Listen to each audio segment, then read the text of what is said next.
if you would, to Exodus chapter 18. If you're still learning your way around the Bible, Exodus is in the Old Testament. There's an Old and New Testament in the Bible. And the Old Testament's the first part. It starts with Genesis, and then the next book over is Exodus. So Exodus chapter 18. And with Exodus 18, here's the thing that I'll say to you is that there was a guy in the Old Testament by the name of Moses. Many of you are familiar with him, but in case you aren't, he was a guy that when he was born in Egypt, and the Egyptian Pharaoh had commanded that all of the Hebrew male children that 2 years old and under would be killed, and so he fell into that category.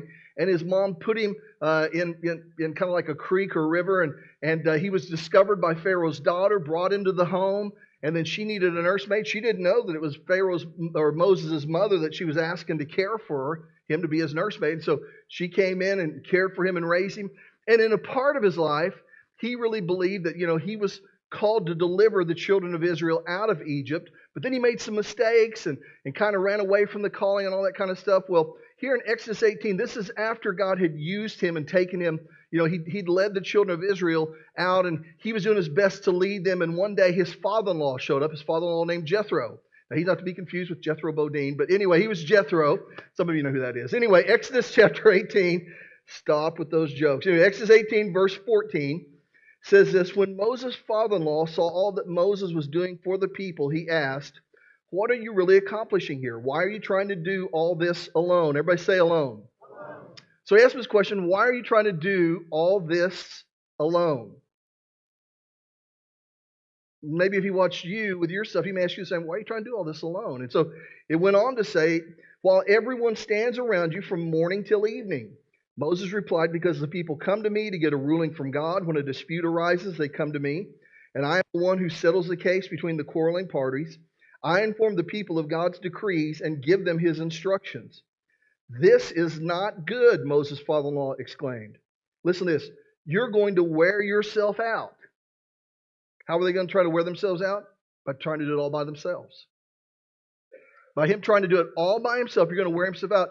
But not only that, he went on to say, and the people too, this job is too heavy a burden for you to handle all by yourself. Now, one of the things that I think happens so often is that many times we get into a place, and especially if we have a responsibility, if you're any kind of leadership or anything like that, that you have this desire to see things done right, and it's really easy to get impatient with people around you when they don't do it right, and so you just kind of take off and you do it. And as time goes on, you can almost get angry at people around you and even bitter and frustrated, like, and man, I've got to do all this by myself, and almost even kind of embrace this martyr mentality, like, nobody else has to do this like I do. And so we can identify with where Moses was, and yet his father-in-law said, why are you trying to do this all by yourself? And one of the things that we have to understand is that there are things that God puts in our lives, there are callings that he gives us, that he never intended for us to do it alone. Matter of fact, if you're taking notes, point number one is this, is that we were never called to do it alone. Whatever it is, wherever God has placed you, whatever things that he's given you to do, that he's never intended for you to do that by yourself, to do it alone. Now, some of you really need to hear this today, because some of you are really good probably at the things that you do, at certain things in your life. And so as a result of that, it's really easy to get impatient with people. And so your kind of mindset is, well, just give it to me, I'll just do it. And yet, in the middle of that, it creates issues and challenges for us. And we end up getting exhausted. It's not good for us. But not only that, it's not good for the people around us, for the people that God has entrusted us with. That we were never called to do it alone. I've got this thing, and now I read it first service, and some people really cringe because I think they thought it was reality. And I don't think this is a real accident report, but maybe it is, but it's meant purely from a humor standpoint. So don't just leave here grieved for this guy that I'm getting ready to read about. Okay, so anyway, this guy filled out, this injured bricklayer wrote on his insurance form that after he had tried to move 500 pounds of bricks from the top of a 4-story building of the ground below. So in other words, he was going to have to move 500 pounds of bricks to the floor below. He's going to do it by himself. He said it would have taken too long to carry the bricks down by hand. So I decided to put them in a barrel and lower them by a pulley which I had fastened to the top of the building. Makes sense, right? After tying the rope securely at the ground level, I then went up to the top of the building. I fastened the rope around the barrel, loaded it with the bricks, and swung it out over the sidewalk and untied the rope, holding it securely to guide the barrel down slowly. But since I weigh only 140 pounds, the 500-pound load jerked me from the ground so fast that I didn't have time to think of letting go of the rope. As I passed between the second and third floors, I met the barrel coming down. This accounts for the bruises and lacerations on my upper body. I held tightly to the rope until I reached the top, where my hand became jammed in the pulley. This accounts for my broken thumb. At the same time, however, the barrel hit the sidewalk with a bang and the bottom fell out. With the weight of the bricks gone, the barrel weighed only about 40 pounds. Thus, my 140-pound body began a swift descent, and I met the empty barrel coming up. This accounts for my broken ankle. Slowed only slightly, I continued the descent and landed on the pile of bricks. This accounts for my sprained back and broken collarbone. At this point, I lost presence of mind completely and let go of the rope, and the empty barrel came crashing down on me. This accounts for my head injuries. The last question on the form says, what would you do differently if the same situation arose again? The bricklayer simply wrote, please be advised that I am finished trying to do the job alone. And so, right here we see this guy, he goes through all these things trying to do this by himself. And, and we laugh about it and that kind of thing. But the truth of the matter is that in our lives sometimes, whenever we try to do things on our own, we try to exclude people from being a part of our life and from them trying to help us, that we may not be injured this way, but trying to do it alone carries its own wounds, right? I mean, it's not like that we get off scot-free. It's not like that we're not affected, like we're not impacted by those kind of decisions. And here's the truth of the matter is that especially to those of you right now that you're in a place where you're carrying this weight of the responsibilities that you have, of the things of the places that you're at, the season that you're at, the things that are surround you, because you're trying to do it by yourself. And yet God has put people in your life that are all around you. And sometimes it's a matter of letting go and trusting people and even being patient while God develops in them and puts dreams in their hearts, just like He's put in yours. And you have to be willing sometimes to endure that moment and that season to see what God is going to do. But the challenge is that as long as you try to do it on your own, not only is it not good for you, but it's not good for those around you. And so the advice that Moses gave Jethro was that. So here's number one, if you're taking notes. We were never called to do it alone. Look at number two, if you would. Go with me to Exodus chapter 4. You're in Exodus already, so it's 14 chapters before that. Exodus 4, verse 10. As I told you earlier, Moses was, at one time when he was younger, he felt like he was going to be used by God to deliver the children of Israel out of Egypt. And then he made some mistakes. He even killed a guy, so he ran for his life. He was in the wilderness for 40 years, and it looks like during that time that he'd kind of given up on that idea. But instead of thinking, hey, God's called me, He's raised me up, now he's like, I'm never going to do that. Well, he has an encounter with God at a burning bush. God begins to speak to him. And so in verse 10, it says this, but Moses pleaded with the Lord, oh Lord, I'm not very good with words. Now, what took place in Moses' life is he went from trying to do it on his own when he initially started, that then all of a sudden God begins to speak to him about the call on his life, and he begins to disqualify himself. I can relate to this because I know in my early years, whenever I felt like the Lord was dealing with me to do certain things like youth ministry and stuff like that, that I just began to look at my own life and I began to think, man, I just have so many challenges. There's so many things I don't do well, so many things I struggle with. Why would God use me? And it was just a mystery to me that He would use me. But let me just say this to you, that whatever God has called you to do, whatever it is that He's given you to do, He's aware of your shortcomings. He knows of the things that you're challenged with. He knows of the things that you struggle with. And so it's not a surprise to Him, and yet He's called you nonetheless. And so here's Moses, and God's calling him. And every time that the Lord reaches out to him, Moses disqualifies himself. And he's like, well, I can't speak very well. And let's continue reading right here. He said, I'm not very good with words. I've never been, and I'm not now, even though you have spoken to me. I get tongue-tied, and my words get tangled. Then the Lord asked Moses, who makes a person's mouth? Who decides whether people speak or do not speak? Hear or do not hear? See or do not see? Is it not I, the Lord? Now, go. I will be with you as you speak, and I will instruct you in what to say. But Moses again pleaded, Lord, please send anyone else. Then the Lord became angry with Moses. All right, he said, what about your brother Aaron the Levite? I know he speaks well, and look, he is on his way to meet you now. He will be delighted to see you. Talk to him and put the words in his mouth. I will be with you both. I will be with both of you as you speak, and I will instruct you both in what to do. Aaron will be your spokesman to the people. He will be your mouthpiece, and you will stand in the place of God for him, telling him what to say. So here's God dealing with Moses, giving him, specific instructions, revealing to him what his plan for him is. And Moses, all of a sudden, is aware of his flaws. He's aware of his weaknesses. He's aware of his imperfections. And so as a result of that, he begins to disqualify himself. Well, Lord, if you're going to use somebody, the person that does this has to be able to talk well, and I don't talk very well. And the Lord's like, well, I can help you with that. Well, even then it's like, yeah, but I've just never been able to do it. He goes, well, then I put this person in your life, and they do it well. Let them do that for you. And I think it's a great picture that we see, kind of like the conversation that he had with his father-in-law, that God's revealing to him that, hey, there are people that God has put in our lives to help us. Now, church as a whole, I will say this, is to be this way, and it's one of the things that I believe we're called to do, is that Cedar Point is called to be a relational church. That's one of the things we're called to do, is that relationships matter to us around here.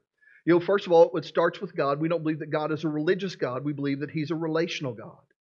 That's why Jesus came. When you look at how Jesus referred to God, he called him our Father.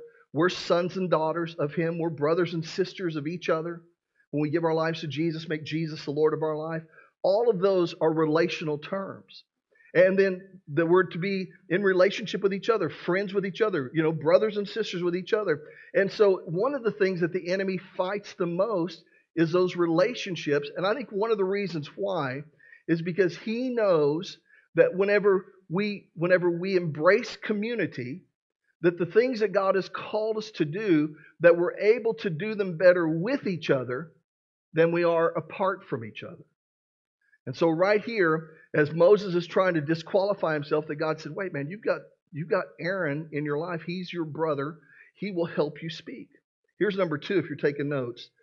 God puts people with different gifts in our life to accomplish the vision he's given us. Now, let me just say this. In my own life, and some of you have heard me share this before, that for the longest time, besides looking at my own mistakes, my own flaws, and thinking, God, how could you use me? That then one of the things that began to happen is that I began to recognize that there were some things that the Lord's gifted me to do, just like he has you as well. Well, the challenge is that there were some things I do pretty good, and there are other things I don't do very good at all. And so there were certain personality types that when I would get around a man, that they would just wear me out. Now, anybody that's been around me for very long knows that I'm not great at organization. I mean, it's just one of those things. We have some staff people down here. Would you, at the risk of your job, would you agree with that? Yeah, one of them bravely says yes. The other one is smartly does not comment at all. You're going to go far around here. Anyway, so but it's not one of my gifts. Well, the church I was at for the longest time in Clovis, they had a lady that she was the administrator of the church, and administrators typically are really well organized people, and man, she was no exception. And so every time I'd get around her, she would just wear me out because I felt like that, everybody else was like, man, that was a great event, that was a good thing, and then she would point out some mistake. I'm like, I want to be like, who asked you? It was one of those. I remember one time that it was spring break or something, that we were going to paint the youth room. And so I'd gotten some students down there with me, and we went to the paint store. Again, we were living in New Mexico at the time, and they said, pick out the paint. So they picked out the paint. We went back upstairs to the 3rd floor of this building that we were in. And so I said, you guys just paint away. So they're painting, and I was just so proud of it, kind of like, this dad's like, oh, man, you guys did a great job. And so I remember saying to her, I'm like, hey, have you seen the room? And she goes, well, yeah, as a matter of fact, I did. And I said, well, what'd you think of it? And I'm just going to come out and say I was shamelessly fishing for a compliment, okay? So I'll just let you know right up front that that's what I was hoping. Well, I was highly disappointed because that's not what I got. As a matter of fact, she said, well, it was okay. And I could tell that in the tone of her voice that was not a compliment, her saying it was okay. Because she said, well, they spilled some paint in the corner of the floor. And I'm like, really? Oh, well, how nice of you to notice. And then she said this. She said also they painted the blades of the ceiling fan, I'm like, well, it'll dry. And then also they took the screen of the fan, of the floor fan, they took the screen off and painted those blades and then so she was less than impressed with the job that had been done. I mean, so I'm like, well, thank you so much for your input. And then as I'm leaving in my breath, I'm like, I hate you. And so as I'm going out, and so, and it was just our relationship, our work relationship was like that. Now this is going to be bad. But and I told the Lord when He called me to be a pastor, I'm like, nah, I'm a man, and that's who I am, and so I don't quit being that guy. But I remember there were times I'd leave conversation with her, and I thought, man, if she was a man, we would just go outside and just like, first one in is king for the day. I mean, it was just because and so then because and what it really came down to were my own insecurities, that I was just so insecure that anybody that wouldn't be like, yeah, that's good, then I viewed them as an adversary. So then I kind of tried to start like hiding, the things I was doing. Not anything bad or anything like that, but it's kind of like, some of you, your house is always clean, right? And then there's the rest of us. And our house is always lived in unless folks are coming over. And then when folks are coming over, then we kind of like, we shove stuff under the bed, we put it in the closet, that type of thing. And there are people in our life that they're kind of like the closet opener, where they open up and they're like, oh yeah, we got stuff in here that needs to be taken care of. And that's kind of who she was to me. And so it was so frustrating. And, and afterwards, she would always have like, a word of, criticism, is the way I viewed it at the time. Like, well, if you'd done this, if you ever saw the movie Christmas Vacation, some of you have seen that great classic Christmas Vacation. And when he's got the lights put up and his father-in-law says, hey, the little lights are not twinkling. And he's like, thank you for noticing, Art. Well, that's how I felt. And so as time went on, I remember the guy that I was working for, he's my pastor and still is my pastor this day. He said to me, he goes, he said, you spend so much time trying to work on the areas that you're not gifted to do at all, and you're just never going to be good at them. And I was like, well, thank you. And so he said, but there are certain things that you are good at. Work on those things. He said, here's the catch. Get people around you that are good at things that you're not, and let them do their gift. Now, the challenge is that the people that were good at the things that I wasn't, my insecurity kept them at a distance. I was just so insecure that I always felt like it exposed my weakness, and here's the deception, like nobody else noticed. No, they noticed, they just didn't say anything. And so as he said that, man, it just kind of began to just kind of churn in me. And I thought, and I put it into sports terms, that if I was a quarterback, nobody would be critical of me because I couldn't block very well, as long as I could throw the football well. And if I was a running back, then, if I wasn't, if I couldn't intercept passes, it's not a big deal as long as I'm running the football well on offense. And I began to put it in those terms. I thought, well, life is just like that too. And I never forget the day that I went into her and I said, hey, I'm getting ready to do an event in a couple of months. And here's the things that I'm going to do. What questions am I not asking? And I remember that she sat down and she began to say, well, this is a special event, so our insurance, the normal insurance we have won't cover it. You're going to have to get a special rider for it. I'll take care of that for you. And then as we began to go down this list and she began to create things, all of a sudden it changed our relationship, that it was no longer adversarial, but she became a really good friend, and she was somebody that I looked at that was partnering with me to get these things done. And not only did it cause me to view her differently, but the things that I was given to do, they became better. And I realized for the longest time that the devil had used my insecurity to keep somebody that God had put in my life to be a benefit for me at bay. Isn't it wild that sometimes we can view somebody as an adversary, somebody that's not for us? And it's just because we don't recognize their purpose for being in our lives. Who's that to you? And it's usually dealing with our own insecurities, with wounds that we brought into the place, that God has put this person there, not so they can be a frustration, not so they can be a headache, not so they can expose every one of your weaknesses, but so that you can embrace them and make them part of who God has called you to do. And He's put them there so that they can help you with the plan and the task and the assignment that He's given you. I learned that lesson. It changed me forever. Number 2 is this, is that God puts people with different gifts in our life to accomplish the vision He's given us. One of the things we do here, we do a thing called Growth Track, and it takes place after the 12:02 service, I think at 2:32, 1:32 every week. We do it, and in one of the classes, we do a gift assessment test where it helps you kind of discover what your gift is. And here's the beauty of knowing what your gift is first of all, knowing what you're good at and what God has called you to do. But here's the other thing is it should tell you is what you're not good at. Because here's two truths. One is we're all good at something, but none of us are good at everything.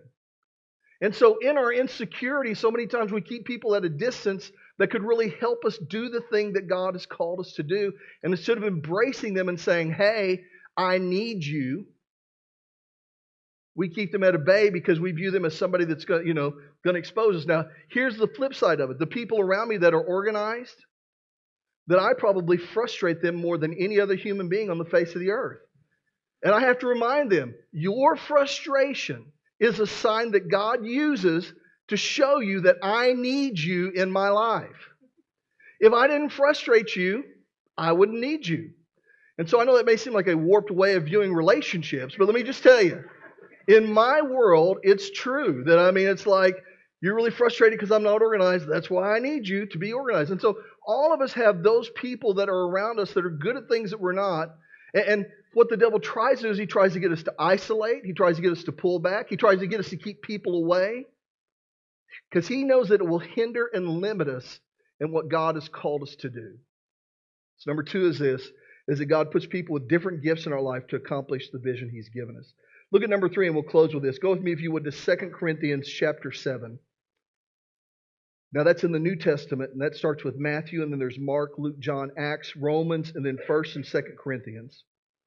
2 Corinthians 7. Now, this was a letter that a guy by the name of Paul wrote to a place called Corinth. That was a city. It's actually in modern-day Turkey now. And it was kind of a coastal city, and he started a church there. And so there's this church that's thriving, but it's got a bunch of issues in it. And so he wrote them a couple of letters to deal with them about issues. But in 2 Corinthians chapter 7, he's talking with them about some things that he went through and how God helped him. So in 2 Corinthians chapter 7, verse 5, he says this, "When we arrived in Macedonia, there was no rest for us.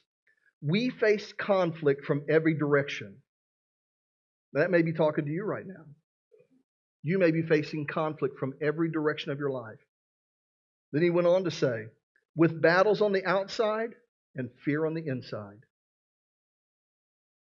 I've been there. Fighting like crazy on the outside and struggling with fear on the inside. Is that you? You ever dealt with that before? Then he went on to say, "But God who encourages those who are discouraged." Let me read that again. "But God who encourages those who are discouraged." But God who encourages those who are discouraged. Man, if you're discouraged, God's a God that will encourage you this morning. How does He do that? If He's going to encourage us, if I were to ask people how does He do that, and some people would say, well, sometimes He uses Bible verses, and I believe that's true. And sometimes there's just an awareness of His presence, and I believe that's true too. But there's one way that Paul specifically mentioned right here that he encouraged him. He said, "But God who encourages those who are discouraged encouraged us by the arrival of Titus." So in other words, when God wanted to encourage Paul and the people that were with him in this point, there was a friendship that Paul had, that this guy had been someplace else.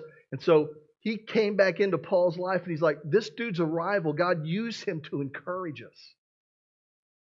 And one of the reasons why we were never called to do life alone, one of the reasons why we were never called to do life in isolation, as hermits or whatever, is because sometimes there are things that God wants to do in our lives that He wants to use a person to do it.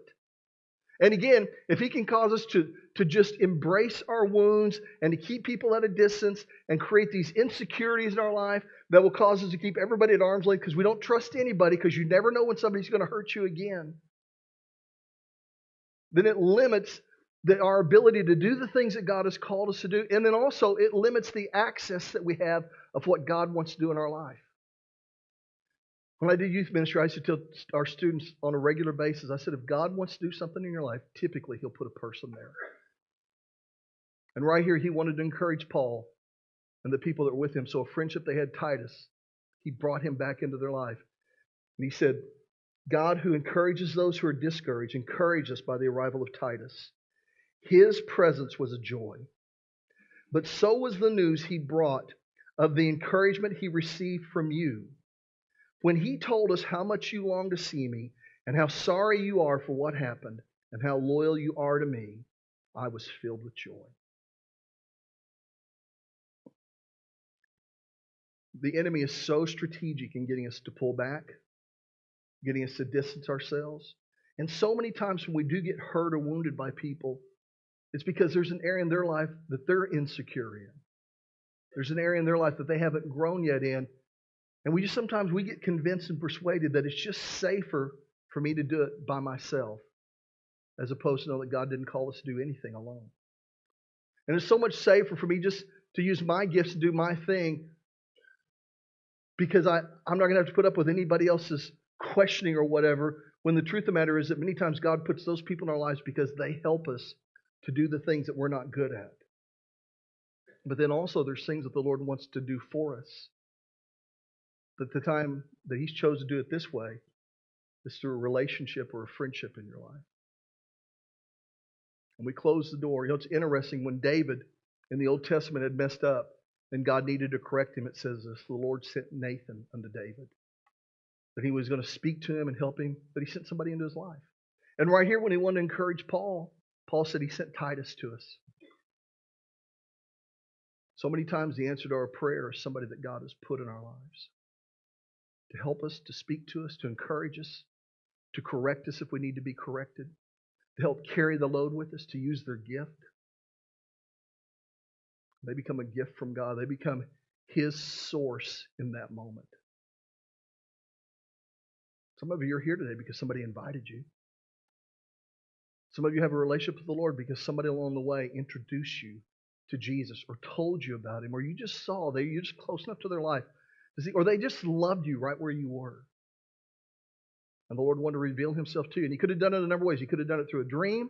He could have done it through a circumstance. And yet He chose to do it through a person in your life. Number 3 is this: God gives us people for the hard places. Don't buy into the lie to do it alone. Don't buy into the lie to pull back. You can't trust anybody. Everybody's going to hurt you. Everybody's going to fail you. Don't buy into that. God's put them in your life, even in their imperfections. Just like He's put you in their life, even in your imperfections. Because of the call that He has for your life, because of the things that you'll need in those tough times. And this is one of the things I say we learn from superheroes. Even they had their sidekicks. We need that too. I want you to do this. I want you to bow your heads and close your eyes for just a minute. Now let's just spend a minute with God and just begin to talk to Him. And maybe for you, just if you've been that person that for the longest time now you've been trying to do everything on your own, and you're just exhausted. You couldn't understand if Moses' father-in-law looked at you and he goes, "This is not good. It's not good for you, and it's not good for the people around you." You'd be able to acknowledge and admit that and go, "Man, he's right. I was never called to do this on my own." But maybe it's time for you to kind of let down your guard and the people that are around you to entrust them with some things.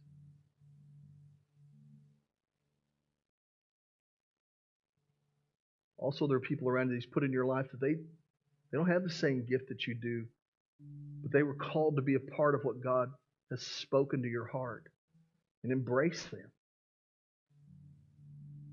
I know for me, one of the things I had to do is I had to begin to turn away from my insecurities.